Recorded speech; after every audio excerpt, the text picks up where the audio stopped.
Hey everyone, this is John from EastCoastArmory.com, and I'm here today with a model showcase video for this 1/35th scale British Conqueror Mk.2 Heavy tank.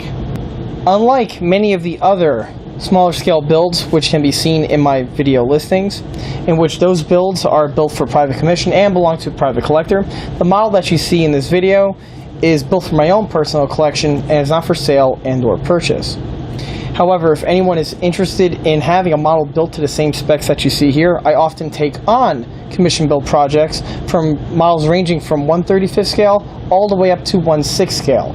As for availability and pricing information, that information would be best by contacting me direct through the EastCoastArmory.com email address, which is info@EastCoastArmory.com. The model that you see here is built mostly out of the box. However, it does feature several modifications that were made to the stock plastic kit, of which we'll be going over in this video. First, a quick walk around the model. The Conqueror Heavy tank, also more specifically known as the FV214, was a heavy tank which was designed and used by the British Army in the 1950s and into the 1960s.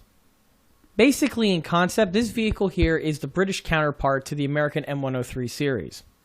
Just like with that vehicle, both of these vehicles were developed towards the tail end of World War II, in which they were designed primarily to engage heavy German tanks. However, even though the war ended, research and development on these heavy tank class of vehicles still was an ongoing program, as the generals still feared that the Russians still had and were developing heavy tanks of their own. This vehicle here, being one of the earlier post-war British tank designs, came around the same time along with the Centurion as well as the Comet, all of which do feature similar design cues, and many characteristics are inherited from each other. Just like with the M103, the Conqueror featured a very heavily armored hull and turret, and for its main armament utilized the same 120mm gun, which was also found on the M103. The vehicles entered production in the mid-1950s and were actually fielded starting in the year 1955. These tanks were all deployed in West Germany and saw service all the way up into the mid-1960s. During its production run, about 200 units were built, of which, in addition to the standard tank version of this vehicle, the chassis was also utilized for several other versions, namely including an ARV. The Conqueror Heavy tank weighed in at 71 tons, and to propel the vehicle, the Rolls-Royce Meteor V12 engine was utilized. The V12 engine itself was a improved version of the Rolls-Royce Merlin engine, which was used on many other British tank designs of World War II. After this vehicle type was retired, most of the examples were preserved as museum pieces, as well as a handful of them even wound up in the hands of private collectors. Before we go any further with the video, let's go ahead and take a step back to when the model was first started in order to get a good idea on what the base starter kit started like. And here's the model just prior to assembly. For the base starter kit, I'll be utilizing this Dragon 1/35th scale Conqueror Heavy tank plastic kit. The kit itself is a relatively new release from Dragon and has been out for about 1 or 2 years. The kit itself was a recent addition and was acquired from Amazon.com. As for the subject matter itself, the Conqueror is another one of those vehicles that have been eluding plastic model manufacturers for many years, and in the past would either have to be scratch built or the modeler would have to acquire one of the more expensive all-resin kits that were on the market. As for the kit itself, starting with the model's box art, the model utilizes a Ronald Volstead artwork for its main box. Like most of Volstead's work, is very nicely illustrated and depicts a scene of 1950s or 1960s West Germany. Note the VW bug. And a quick close-up of the details that Volstead painted into his piece. Like I mentioned, very nicely rendered. As for the rest of the graphic design on the box, it is typical for a Dragon kit of this current contemporary period. You have here a quick sample of the different type of markings and paint schemes that the tank can get.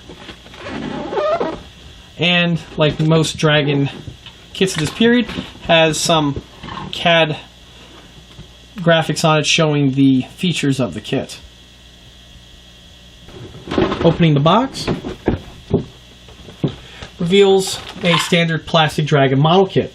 Now this kit here is an all plastic kit. There is no resin or any photo etch runners that are supplied with the kit. Starting with this runner here, which looks to be the bottom portion of the turret, as well as some of the turret accessories.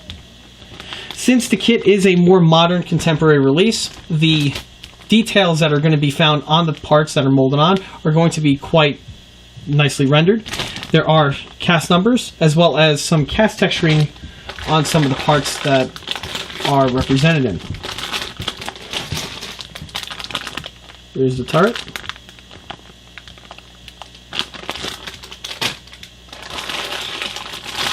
Upper and lower hulls. Also, as you can see here, a clear runner supplied for that of lenses, as well as other clear components.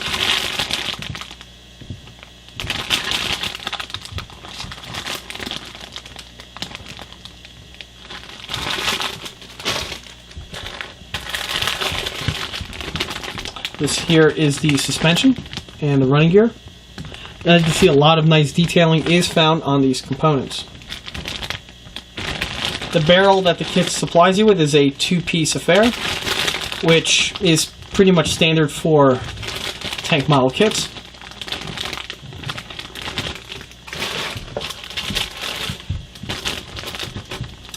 This is another runner containing what looks to be the side skirts, as well as some other armor plates.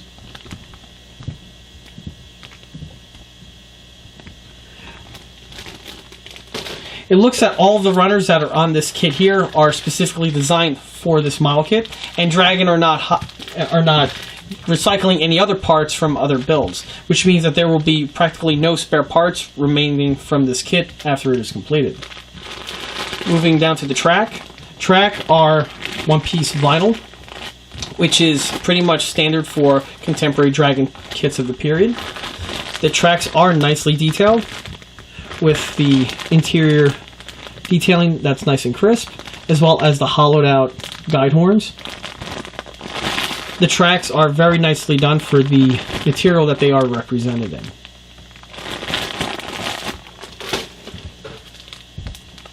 Moving down to the decal sheet, the kit also supplies you with a fine metal cable, which is also a nice feature and is found on many other contemporary Dragon model kits. Finally, to the bottom of the box, takes us to the instructions. As you can see, none of the parts are blued out, and the instructions appear to be very nicely rendered, with CAD drawings as well as proper labeling. Overall, this looks like it's going to be a nice kit to assemble. Just like with the Dragon M103 kit, this model here does feature several inaccuracy blemishes that are present on the kit itself. As for what these are in more detail, on the Perth Military Modeling Society website, which is found on the listed link below, the site's owner, Ashley, goes ahead and goes into more detail on these errors, as well as potentially corrections on how to fix them. For my build, however, I will be building the model pretty much mostly out of box, with the kit inaccuracies still present. Starting with the model suspension, the suspension that you see on the model here is all stock with absolutely no mods needed to have been made. Everything that you see here is assembled out of box. The suspension assembles very quickly and very effortlessly. However, one thing to keep in mind is that the Conqueror has these small little supports that hold up the side skirt, as well as a secondary side skirt that mats up the bogies. These little supports here are included with the kit, and they are nicely and finely detailed. However, they are very, very fragile and are very easily bumped into during the construction of the build. So special care is going to be required in handling these components. Also, the way the suspension is designed, with a little bit of work, you can actually make the pieces somewhat form-fitting. By not gluing on the swing arms to the appropriate locations, once the bogie housing is assembled, you will have a little bit of flex with these components here. As you can see, it's not a whole lot. However, for diorama use, this could come to be used for great effect. Also, another little feature that the tank has is, if we notice on this side here, the sand guard is currently removed, while on the opposite side, the sand guard is seen fitted. The sand guards that come with the kit are designed to be mounted onto the tank with these little plastic hooks. With this design feature, you can make the components snap on and off without the use of any adhesives, like I've done here. The only caveat to that is that these pieces are a bit frail and are a bit fragile, so handling them needs to be done with also a lot of care. The components snap on to the little columns that were mentioned earlier. And here goes the same side with the sand guard now fixed. While on the running gear, what's interesting to point out about the Conqueror is that, unlike other contemporary British tanks of the period, namely the Centurion or the Comet, which utilized large diameter rubber-rimmed road wheels, the Conqueror actually used smaller diameter steel-rimmed road wheels. The road wheels in design are very similar to the late pattern steel wheels which were found on the Panzer IVs. As for painting the road wheels on the model, the way I like to paint them is with a little brush of steel paint. I apply the paint to the portion of the road wheels which make contact with the track. This is done to all of the running gear, including the road wheels, the front idler, as well as the smaller return rollers which are found on the top portions of the bogies. Moving towards the rear portion of the vehicle, here we have the rear hull detailing. All the components that you see here are assembled as per the kit. One thing to keep in mind is that on the Conqueror, it does have 3 red reflectors which are found in these locations here.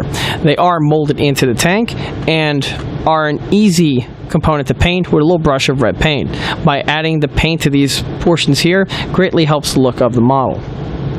Moving our way up to the rear travel lock, the Conqueror, just like the other British tanks of the period, featured a travel lock which is located on the corner of the rear hull. This component is supplied with the kit and is nicely done. One modification I made to the piece was that I actually made it fully functional. Without gluing the component to the hinges, the piece was made to flip upward, but in addition to that, a small little pin was added to this location here, which allows the travel lock itself to rotate so that the tank can be displayed in either the mode with the turret with the gun pointing forward or with the gun positioned toward the rear for travel lock use. Now, also important to note, unfortunately, I couldn't make the hinge open up as the hinge work was far too fine, and actually trying to drill that out was going to be too difficult. So the piece is partially functional in that it pivots and retracts back into its holder mount. Moving up from the travel lock takes us to the tank's engine deck. The engine deck on the Conqueror is very distinctive to this vehicle, however is also very reminiscent to that of the other British tank designs, namely the Centurion. Towards the sides of the engine deck itself are the exhaust manifolds. Now, the exhaust manifolds on this model can be built in one of 2 ways. You can have the component like the way you see it here with its heat shields fitted, or you can choose to have the heat shields omitted, which reveals the interior exhaust manifold detailing. With the heat shields affixed, you do cover up a lot of the manifold detailing. However, one bit of detailing that I did do was that prior to the installation of the heat shields, I went ahead and thoroughly weathered the interior portion of the components. This way, if any portions are visible with a flashlight or from the viewer from the open end, you will still be able to see not only the tank is painted, but fully weathered. Moving from the exhaust takes us to the fender mounted convoy lights. Now, it's important to note, as even though these components are the kit originals and are supplied with the kit, there is absolutely no markings or references of these components in the model's instructions. In some of the scenes of the build, you will see the components on the CAD drawing already pre-fitted. However, like I said, there's no direct mentioning of them for the installation. As for the installation of the parts, they are a mirror image of each other and are found on the tips of the rear fenders. As for the paint, as you can see, a drop of red paint was added to both of these rear convoy lights. Conversely, there are convoy lights present on the front portion of the vehicle as well. And these pieces, unlike the rear versions, are integrally molded in. To make them highlighted, a simple brush of silver paint to each of the front lenses helps the look of the model. While on the bow, takes us to first the bow headlights. The headlights you see here are the kit original ones and are assembled out of box with no mods needed. One unique feature of the kit is that they supply you with clear plastic inserts for the headlights themselves. This is a nice feature and also helps the look of the model compared to the painted on lenses found on other kits. Moving along the fenders takes us to the side view mirrors. Just like with other tanks of the period, the Conqueror featured two mirrors in order to help the driver see towards the sides during convoy use. The mirrors themselves are adequately detailed out of box in the scale that they are represented in. However, what is missing is any sort of insert for the reflective mirror itself on the interior portion. For the model here, a brush of silver paint was utilized for the lens. Also, we can see is that the mirror pan itself is painted the exact same color of the tank, while the rim and the stem are painted with black. This is as per the real vehicle, and since this detailing is molded into the piece, by highlighting it with the different colors helps the look of the model. Now, one thing to keep in mind is that these mirrors themselves are very, very fragile and are very frail, and unfortunately are in a very snag prone location on this model. The tank itself, being as big as it is, does require a lot of care when handling the model in order to prevent from breaking several of the smaller detail fittings like the mirrors or even some of the other lower extremity detailing that was showcased earlier. Moving along takes us to the tow cables. As we can see, the tank has two tow cables. These components here are supplied with the kit, as seen from the unboxing video, and they also assemble very easily and effortlessly.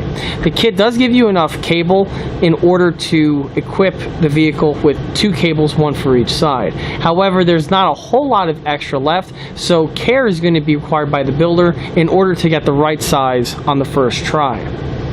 One mod that I made to the cable in order to make it easily assembled is that the cable itself has a small little notch cut in which you simply glue the cable into the notch, which holds it together.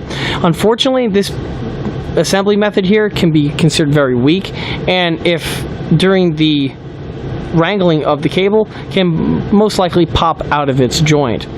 In order to keep the cable nice and secure, with a Dremel, with a small Dremel bit, I bored out the center portion here of the tow cable eye in order for the cable to actually slip into the component. Once the piece is thoroughly glued in, it has a lot more structure compared to the kit designed method. Now, with the tow cable that the kit gives you, they do give you enough cable in order to perform this operation. Once the operation was completed, the cable was weathered, the steel was blackened, and then the component was simply mounted to the vehicle as per the instructions. Moving our way up to the tank's turret, first takes us to the gun mantlet. The mantlet and the gun barrel are the kit supplied units. No aftermarket parts were necessary. As for the tarpaulin, this is the kit supplied unit, and as we saw earlier, is the Dragon styrene flexible piece.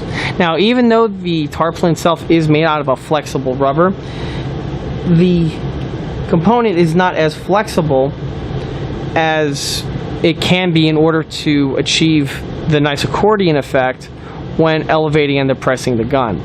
Because of that, the tank really has a very limited arc of angle in order for the gun to be displayed in a certain position.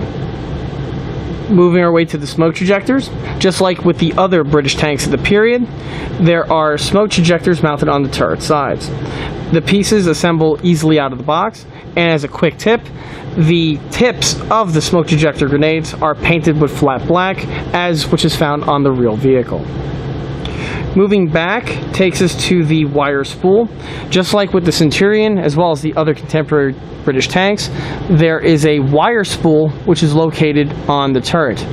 As for the purpose of this spool, that I am unsure of. However, if anyone does know the purpose of this component, feel free to mention it in the comments section below. As a quick mod, I went ahead and added the wire to the spool that you see here. By adding the wire, it also helps the look of the model compared to its stock kit configuration. Moving from the spool takes us to the rear bustle rack. The rack you see here is kit supplied and assembles very easily. However, one portion of the rack which was uncertain was the way it is illustrated in the instruction manual. When assembling the tank, the instruction sheet looks like this. It's tricky to tell at first glance, however, the bustle rack is actually being assembled upside down. This is important to note, as if you are trying to assemble the bin, the parts may not want to fit properly if you try to assemble the bin right side up. If the bin is assembled upside down, all the components will assemble properly and very quickly. No mods or tweaks or hand fitting needs to be done to these parts here, as they all lock on and mount on very effortlessly. Which is important to note, as if you are assembling the component wrong, you may want to have a tendency to tweak some of the parts to make them fit. This again is not needed, as the parts fit nicely out of box when in the appropriate orientation. Just like with other tank designs of the period, the Commander's copula is actually designed to rotate. Now on the stock Dragon kit, that is not the case, and the Dragon designed the copula to be glued in the forward direction. However, just like with their Mk.2 I went ahead and modified the component in order to fully rotate in its position. The way this was done was actually with the exact same design that I utilized on the Mk.2 only in a bigger form. With the turret off, you can see the system up close. The way this was done was two PVC rings were machined on the lathe that plug into each other. The design holds the component on the tank, it will not fall off. However, it will allow it to rotate freely in its allocated space.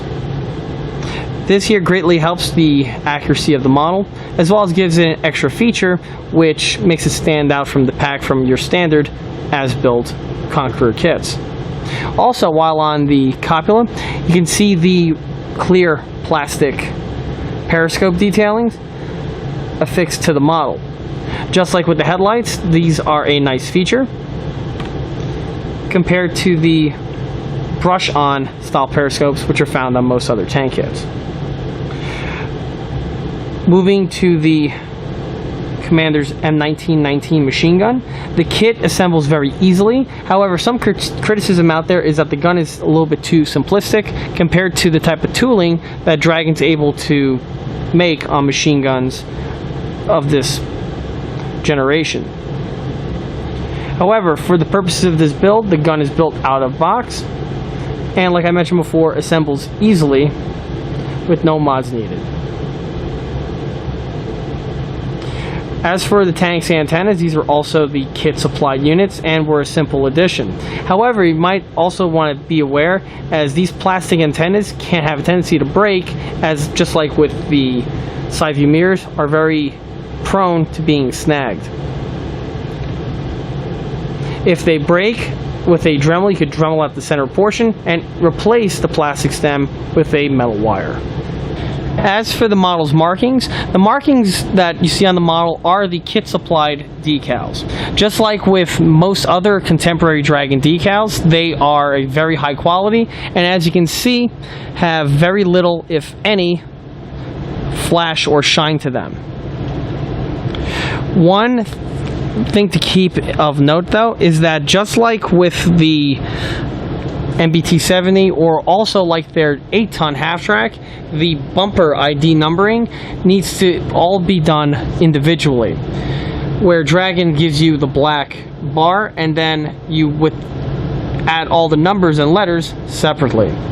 This can be problematic, specifically for beginners, and you have to get the leading and the kerning just right in order for the parts to have, or for the marking to have its correct appearance. The best way to add on the marking is I first add on the black bar. Once the decal is dried and affixed to the model, with my lacquer, I go ahead and brush on a thin film of lacquer over the decal. This film seals the lacquer to the model and will prevent it moving around when I'm applying the numbers. After the numbers are applied, a second coat of lacquer is brushed onto the marking, sealing everything together and preventing it from blowing away. The same lacquer is used on all the other decals, which are added to the model, and also help preserve them and keep them affixed to the tank, which will prevent them blowing away as the model ages over time. Another thing about this kit that stands out is its sheer size. This is a very large tank, as was the original. Even in 1/35 scale, I'm actually having trouble in keeping this tank all in frame on the camera. To put things in perspective, here I have a 1/35 scale Tamiya Centurion that I built a number of years ago, parked side by side in order to see the scale.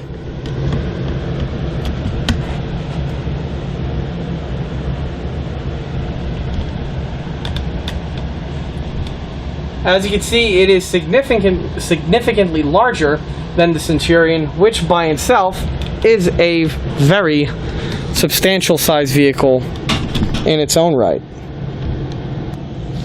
In addition to the Centurion, to also illustrate the scale of this model, I have here an American M103A2 heavy tank. This model here is another Dragon kit, which I recently completed and can be found on my video listing. Here you can compare the size between the Conqueror and the M103.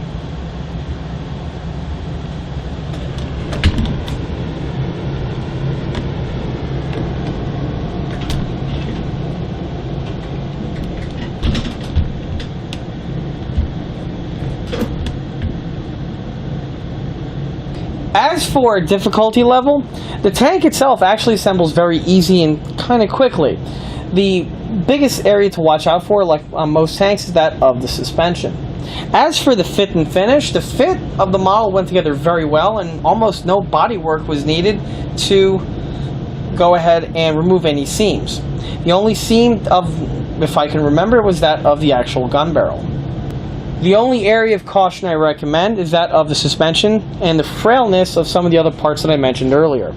Because of this, a beginner can possibly tackle this vehicle. However, it is a good idea to have 1 or 2 builds under your belt before tackling something like this. This kit can easily be done from anyone between the intermediate to advanced range. Just like with the Dragon T28 Super Heavy tank, in which in that video I mentioned the Accurate Armor full resting kit, the same applies for the Conqueror as well. Accurate Armor back in the 1990s released both the Mark 1 and Mark 2 variations of the Conqueror. Between the two mark numbers, there are significant differences between the two that distinguish them apart. As for which kit is more accurate, more than likely the Accurate Armor is going to be a better detailed representation of this vehicle compared to the Dragon counterpart. The Dragon counterpart, as nice of a kit as it is, does inherit some inaccuracies on several of the components which are not found on the Accurate Armor version. However, the Accurate Armor tank does have some disadvantages. First was the cost. The Accurate Armor kits were significantly more expensive than this Dragon offering. In addition to that, being an all-resin kit, the Accurate Armor will require certain skill sets to assemble that many modelers just don't have. Another downside to the Accurate Armor models is that they are also out of production, which makes them quite rare and difficult to find. Also, just like with the T28, the Accurate Armor model is going to be considerably more heavier and clunkier compared to the all-plastic Dragon unit that we have here. As for recommendations, I recommend this kit for anyone who's a fan of post-World War II and Cold War era vehicles. The tank is also nice to add to anyone's collection who is an avid collector of British tanks. Personally, I really like the kit. It was a nice simple build that went together very quickly, and is a nice subject matter that does fill a void that was present for a long time with vehicles from this era. And that concludes this model showcase video for this 1/35th scale British Army Conqueror Mk.2 Heavy tank. If you like this video, stop by and like us on Facebook, and don't forget to check out eastcoastarmory.com for more 1/6 and 1/16 scale builds and detail components. Thank you.